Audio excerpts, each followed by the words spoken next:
Se você é patriota, ajude outro patriota a difundir as nossas ideias, siga e compartilhe.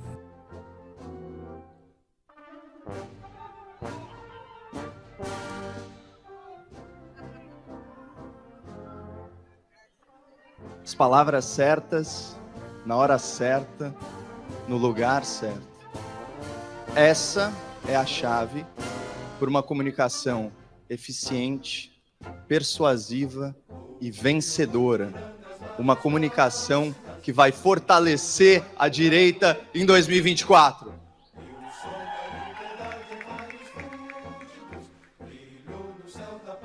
Prazer imenso estar aqui, nesse que é o maior fórum do conservadorismo político no Brasil, sendo prestigiado por gente que veio do país inteiro, esse país que eu amo e que eu quero ver prosperar. Agora a gente não vai conseguir nada disso sem comunicação. Vocês sabem quem é Roberto Campos? Roberto Campos foi um homem com uma biografia riquíssima, um grande intelectual. Ele foi deputado, senador, ministro, foi ministro do Planejamento sob Castelo Branco. Ele planejou a infraestrutura que interiorizou o Brasil. Ele esteve envolvido no BNDES, no Banco Central, no FGTS. Muito do que a gente vive hoje veio da cabeça do Roberto Campos. Contudo, até ele, até uma mente brilhante, até um intelectual que era uma sumidade na sua área, em teologia, filosofia, economia, o que ele disse pra gente? Que ele cometeu o único pecado que a política não perdoa. Vocês sabem qual que é ele? Ele disse a verdade antes do tempo. Lembra da tônica da minha palestra? As palavras certas, na hora certa, no lugar certo. Ninguém está imune a isso, pessoal. Ninguém. E todo mundo conhece muito João 8:23. E conhecereis a verdade. Ótimo. Só que conhecer a verdade é diferente de ter contato com a verdade, pessoal. Às vezes me perguntam, nossa, como pode uma pessoa tão esclarecida acreditar nessas coisas? É porque ela não conhece a verdade. Ela pode ter até tido contato com ela, mas ela não a conhece, ela não assimilou a verdade. Às vezes eu gosto de pensar na verdade como um diamante. O que acontece quando a gente joga um diamante na cara das pessoas? Machuca. E às vezes a verdade dói. Então o trabalho do bom comunicador é comunicar a verdade do jeito certo. Inclusive, quando Paulo vai ensinar Timóteo sobre como evangelizar, o que ele fala? Ele fala que você tem que ensinar com mansidão aqueles que se opõem, na esperança que eles conheçam a verdade. Porque Paulo, na sua divina sabedoria, ele entende que o despertar intelectual, emocional e espiritual é um processo interno. Ou seja, você mostra a verdade para a pessoa na esperança que ela desperte. Daí a importância da comunicação. Bom, vamos falar do que quer dizer as coisas do jeito certo. O Roberto Campos era um grande frasista. Inclusive, essa aqui é uma das minhas prediletas. O PT é o partido dos trabalhadores que não trabalham, dos estudantes que não estudam, dos intelectuais que não pensam. E essa frase mudou a minha vida, pessoal.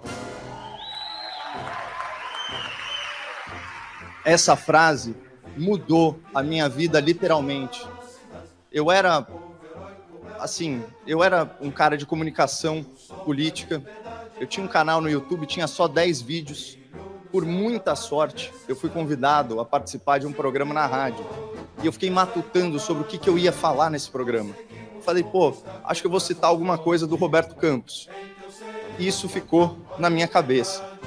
Eu queria mostrar para vocês, hoje é um dia muito especial para mim, queria compartilhar com vocês um marco. Hoje é a minha 100ª palestra. E eu só tô aqui graças a esse momento aqui. Esse é o meu primeiro comentário na imprensa. Primeiro comentário. Massa, né? Vocês viram como eu estava nervoso? Dava pra perceber, né? Dava uma gaguejada e tal. Agora, retomando. Palavra certa, na hora certa, no lugar certo. Por que era a palavra certa? Eu era um menino ali, eu não tinha autoridade nenhuma. Então o que eu fiz? Eu me ancorei na autoridade de autoridades, certo? Eu subi no ombro de gigantes. Ainda tive a petulância de complementá-lo, que mostra pensamento original. Na hora certa, isso foi dias depois da primeira derrota do PT em 16 anos. O timing foi bom. E no lugar certo, eu falei isso na Jovem Pan, que a época era um templo da liberdade de expressão. Vocês veem a diferença que é saber se comunicar. E, cara, como eu disse, isso mudou a minha vida. O meu primeiro comentário teve 800 mil visualizações. E aí eu percebi, opa, aqui tem um método. Eu vou atrás de sabedoria, acrescento um pensamento original e fecho de uma forma marcante. E isso foi inspirando, né, toda a minha carreira na imprensa. Só que aí tem esse probleminha aqui. O que acontece quando nós não nos comunicamos do jeito certo, apesar de falar a verdade, né? Vamos partir desse pressuposto que todos nós, ninguém aqui é dono da verdade, mas nós a buscamos. Acontece isso aqui, ó, pessoal. Ah, isso aqui também. Acontece isso aqui. Espera aí. Aqui. Vamos fazer um estudo de caso. Começar pelos fatos, tá? Tema super delicado de saúde pública. Então, a prevalência do vírus HIV na população homossexual masculina. Vamos falar os fatos segundo a grande imprensa. Então, o que o G1 mostra aqui pra gente? Que em 12 cidades brasileiras, 1 em cada 5 homens que fazem sexo com homens tem HIV. Isso é ciência, pessoal. Isso é ciência. Também a Folha de São Paulo, corroborando isso, fala que em São Paulo, 1 em cada 4 homens que transam com homens tem HIV. A taxa certa, o índice é 24,8%. Eu tenho certeza que alguns de vocês estão chocados com essa informação, nunca ouviram falar, é uma informação que é varrida para debaixo do tapete no debate público. Outra coisa, a revista Medicine publicou um estudo científico encomendado pelo Ministério da Saúde e ali fala no último parágrafo que nos últimos 10 anos, certo? A AIDS entre homens que transam com homens no Brasil cresceu 31% em comparação com a população em geral, tá? Ali, o Ministério da Saúde fala que os casos de HIV na população em geral são 0,4%. São todos dados, né? E, finalmente, a Folha de São Paulo, quando divulgou a pesquisa Mosaico 2.0 sobre o comportamento homossexual, mostrou o seguinte, fez a seguinte pergunta: você teve 3 ou mais parceiros nos últimos 12 meses? Os homens heterossexuais, 18% disseram que sim, e entre os homens homossexuais, esse número foi de 47%. Portanto, não se trata de preconceito afirmar que, em média, o homossexual tende a um comportamento ou tende a ter mais parceiros, correto? Da mesma forma que não é preconceituoso falar que, em média, o comportamento masculino é mais agressivo que o feminino. Tô certo também? Basta olhar a população penitenciária.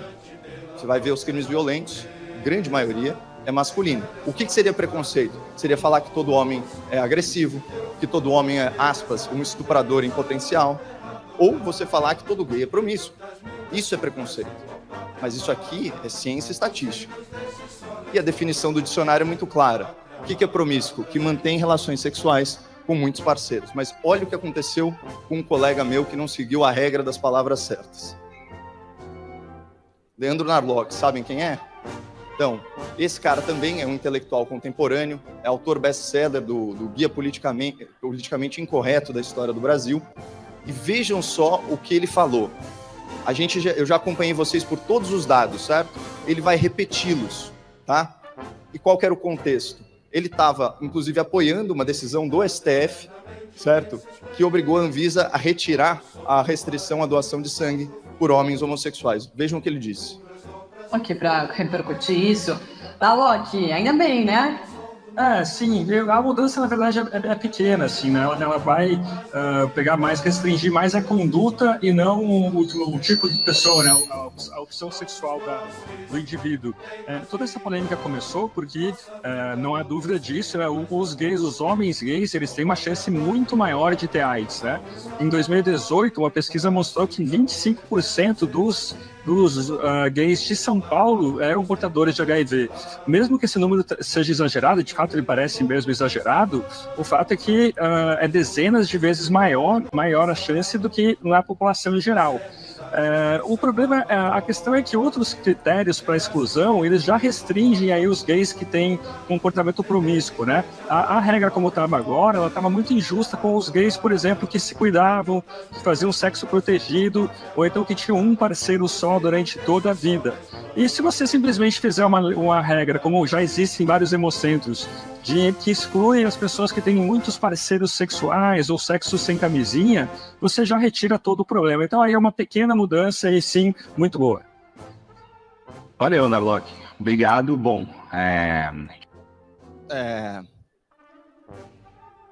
Após comentários homofóbicos, CNN demite Leandro Narlock, demitido da CNN após fala homofóbica, blá, blá, blá. Pessoal, é difícil perceber o que ele falou errado, porque aqui a gente não padece da síndrome da pior interpretação possível. Mas, essencialmente, o que aconteceu aí foi que ele revelou a verdade de uma forma que incomodou. E qualquer pretexto já seria suficiente para afastá-lo do debate público.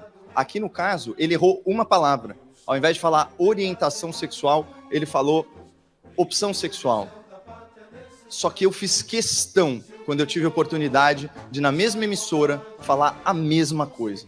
A Anvisa, a Agência Nacional de Vigilância Sanitária, ela retirou a restrição que impedia a doação de sangue por homens que tiveram relação sexual com outros homens, certo? O autor best-seller, Leandro Narlock, na qualidade de analista, se manifestou favoravelmente a essa medida, inclusive classificando-a como, aspas, muito boa. Pelos seus comentários, o Narlock foi taxado de homofóbico e preconceituoso. Acusações que são bem distantes da realidade. Ele teve prejuízos financeiros por causa do episódio, que afetou, inclusive, a sua vida profissional. Uma das alegações da militância LGBTQIA+, é que o jornalista usou uma terminologia inapropriada. O correto seria orientação sexual ao invés de opção sexual. Leandro Narlock foi acusado de associar a homossexualidade à promiscuidade. Uma acusação que não resiste a uma simples interpretação gramatical e de texto. Disseram que o Narlock estava equivocado quanto aos números, mas o estudo citado ele foi encomendado pelo próprio Ministério da Saúde, publicado numa revista científica especializada e amplamente divulgado pela imprensa. Agora, se o jornalista Leandro Narlock foi preciso na sua citação dos dados, onde que está o problema? É na ideia de que as informações por ele veiculadas, embora verdadeiras, têm o potencial, ou teriam o potencial, de estigmatizar a população LGBT. E por causa disso, a reação histriônica de uma militância que admite colocar os fatos em segundo plano. Uma militância que cancelou o nosso colega. Bom, vamos lembrar da regra. As palavras certas, obrigado. As palavras certas na hora certa, no lugar certo. Eu citei tudo que ele disse. Esse comentário, na verdade, tem 5 minutos, pessoal. Isso aqui é um recorte de 1 minuto. Ele tem 5 minutos. Eu li todos os dados. Eu li a fala dele, entre aspas. E olha o que está escrito aqui. Como evitar o linchamento na internet. Ou seja, era o momento certo de comentar isso, né? E não só isso. Vocês viram a hora que eu falo que ele teve prejuízos financeiros e que isso afetou a vida profissional dele? Eu evitei falar o assunto óbvio, que ele foi afastado da emissora. Por quê? Porque eu estava naquela emissora e não era de bom tom. Aquele não era o momento de falar isso, né? Então, esse é o tipo de cuidado que a gente tem que ter. Então, o que eu quero que fique gravado aqui na cabeça de vocês é que a mesma informação, ela gera reações muito diferentes quando ela é falada do jeito certo. Essencialmente, é isso. E nunca, eu acho que aqui vocês vão todos concordar comigo, nunca foi tão útil, foi tão urgente saber se comunicar. O que vai rolar esse ano, pessoal? Eleição. Essa é a hora da gente saber se comunicar, né? É muito importante que os candidatos, os pré-candidatos, a direita em geral, use as palavras certas na hora certa, do jeito certo.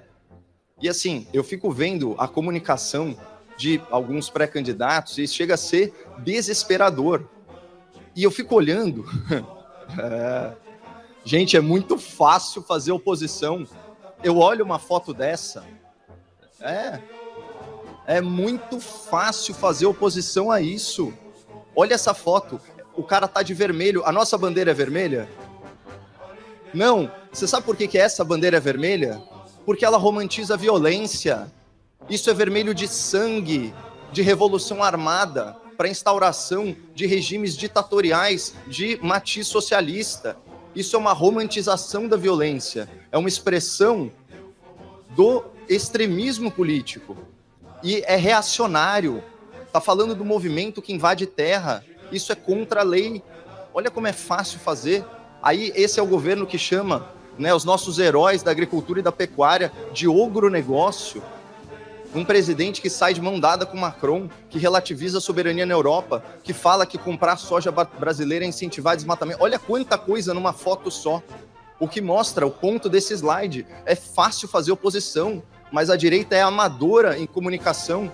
Olha quanta audiência a gente tem. Vocês sabiam que dos 20 parlamentares no Brasil mais seguidos nas redes, só um é ligado ao governo Lula? Olha quanta gente a gente consegue colocar nas ruas. E ainda assim, politicamente, a gente vê vitória atrás de vitória do outro lado. Então, sobra audiência, falta conversão, sobra engajamento, falta mobilização, sobra pauta e falta conteúdo. Falta conteúdo de qualidade. Falta muito conteúdo de qualidade. E é o seguinte, agora já indo um pouco para a questão mais prática, né, dos candidatos. São 3 pilares que vão fazer uma campanha vencedora. Então, por favor, você que é pré-candidato ou que está envolvido em campanhas, preste muita atenção. A primeira é mentalidade, uma mentalidade essencialista, de focar naquilo que realmente interessa, de não gastar energia em eventos que não fazem sentido, e principalmente ter uma cabeça digital. No digital, em 1 hora, com as ferramentas certas, você alcança 1.000, 10.000, até 100.000 pessoas. 100.000 pessoas. Eu tenho a honra de ser o autor do maior abaixo-assinado da história política do Brasil. São 4.800.000 assinaturas pela análise dos pedidos de impeachment em desfavor do senhor Alexandre de Moraes. Isso foi feito sem 1 centavo de impulsionamento, falando a palavra certa na hora certa, do jeito certo. Só que aí a gente caiu naquele problema. Olha, a gente tem mobilização, a gente tem engajamento, mas a gente não tem mobilização. Eu também sofro com isso. Outra coisa, uma campanha, pessoal, é como se fosse um funil digital. Você joga o seu conteúdo para o mundo, você impulsiona ele, você tem a sua audiência. Você tem que transformar essa audiência em seguidor. O seu seguidor tem que virar um cadastrado, ele tem que estar no seu celular. E aí, esse cadastrado vai virar o seu voluntário. E esses voluntários, esses seguidores, essa audiência, lá no final, na hora certa, você vai converter em voto. Então, essa é a mentalidade, uma mentalidade técnica, com processos de criação. Tem quem aí não sabe o que é copyright? O candidato não roteiriza nada. Por que o Leandro Narlock sofreu naquele momento? Porque ele estava falando de um assunto super complexo, escolhendo as palavras, ele não encadeou as ideias com eloquência suficiente para fazer uma defesa do seu ponto de vista. Então, você tem que roteirizar o seu discurso, ter pontos, fazer a coisa bem organizada, isso é muito importante. Saber interagir com os seus seguidores, né? Saber divulgar. E, finalmente, pessoal, quem for candidato a vereador, a prefeito, nacionalizem a campanha. O eleitor, ele quer saber o que você pensa sobre as pautas nacionais, sobre a agressão, né, que o nosso país vem sofrendo ao direito à vida, ao direito à saúde pública, né, com essas decisões ridículas aí sobre drogas. Então, o eleitor precisa saber o que você pensa sobre os grandes temas, né? Você tem que aprender a desconstruir o governo de turno. Não é difícil, como eu já mostrei, mas fazer uma crítica inteligente, com fatos, com números. É mais ou menos por aí. E assim, viralizar e impactar um monte de gente. Então é o seguinte, eu tenho essa pergunta para fazer para vocês. Vocês querem fortalecer a direita em 2024? Sim! Segunda pergunta. Quem aqui é pré-candidato a prefeito ou vereador? Por favor, levanta a mão. Ilumina aqui, eu quero ver quem é. Por favor, ilumina a galera, se der. Quem?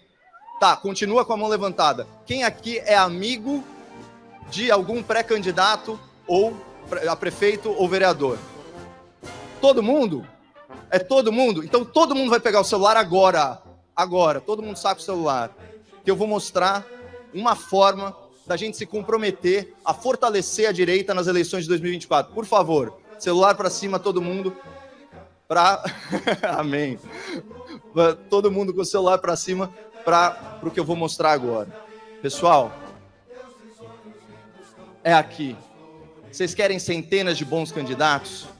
Sério, vocês querem método de comunicação? Vocês querem centenas de candidatos que saibam viralizar conteúdos?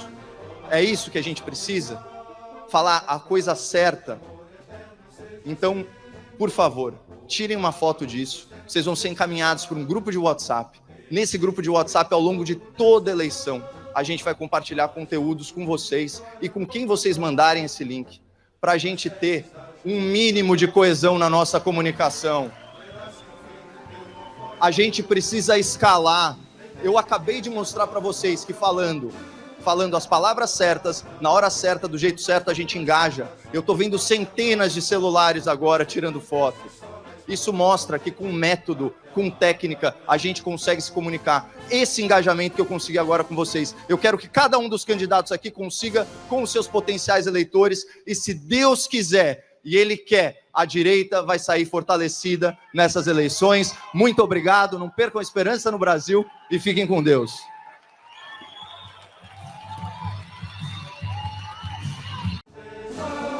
Adorar.